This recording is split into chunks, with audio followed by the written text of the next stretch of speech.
আলোচনা শেষ করছি। নবী করিম সাল্লাল্লাহু আলাইহি সাল্লামের একটি দোয়া দিয়ে এক সাহাবীকে নবী করিম সাল্লাল্লাহু আলাইহি সাল্লাম দোয়া দিয়েছিলেন শিখিয়ে, যে এই দোয়াটি যদি পড়ো, নিয়মিত পড়ো, তাহলে তোমার ওপর যদি পাহাড়ের সমান পরিমাণ ঋণ থাকে তাহলে আল্লাহ পাক তোমার ঋণ পরিশোধের ব্যবস্থা করে দেবেন, আর হালাল রিজিকে বরকত দান করবেন, হারাম রিজিক থেকে বাঁচিয়ে রাখবেন। এই দোয়াটি বলি, আল্লাহুম্মা কফিনি, কার মুখস্থ আছে?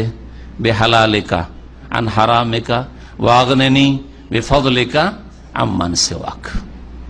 এক বচন দিয়ে নবী সাল্লাল্লাহু আলাইহি ওয়াসাল্লাম হাদিসে রয়েছে, কেউ যদি বহু বচন দিয়ে বলেন তাহলে, যেমন এখানে যখন দোয়াগুলি হয় কোনতে, তখন বহু বচন করে দেওয়া হয় সেটাকে, যেহেতু মুসল্লির সাথে আল্লাহুম্মা কফিনা বিহালালিকা আন হারামিকা ওয়াগনিনা বিফদলিকা আম্মান সিওয়াক। তরজমাটা বলে দিই, আল্লাহুম্মা কফিনি বিহালালিক, আল্লাহ তোমার হালাল আমার জন্য যথেষ্ট করো, হালাল রুজি আমার জন্য কি করো?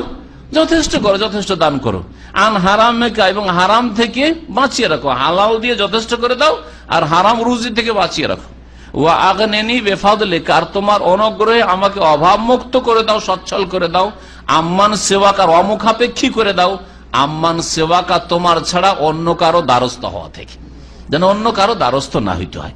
আল্লাহুম্মা কফিনা বিহালালিকা আন হারামিকা ওয়া আগনিনা বিফাদলিকা আম্মান সিওয়াক। আল্লাহ রাব্বুল আলামিন যেন আমাদের রিজিকে বরকত দান করেন, হালাল রিজিক দান করেন, হালাল রিজিকে বরকত দান করেন, হারাম থেকে বেঁচে থাকার তৌফিক দান করেন, হারাম উৎস থেকে, হারাম উপায় থেকে, উপার্জন থেকে আল্লাহ পাক যেন বেঁচে থাকার তৌফিক দান করেন।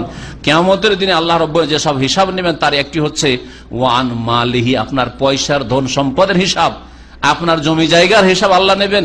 মিন আইনা ইকতাসাবাহু ওয়া ফিমা আনফাকাহু, কোথা থেকে উপার্জিত হয়েছিল আপনার ধন সম্পদ, টাকা কড়ি আর জমি জায়গা বাড়ি গাড়ি, আর অফিমা আনফাকা, কোথায় খরচ করেছিলেন। তাহলে টাকা কোথা থেকে এসছে এটাও হিসাব দিতে হবে, আর টাকা কোথায় খরচ হয়েছে তারও হিসাব দিতে হবে। আল্লাহ পাক যেন এসব সম্পর্কে চিন্তাশীল হওয়ার তৌফিক দান করেন, আল্লাহ তাকওয়া অর্জন করার যেন তৌফিক দান করেন।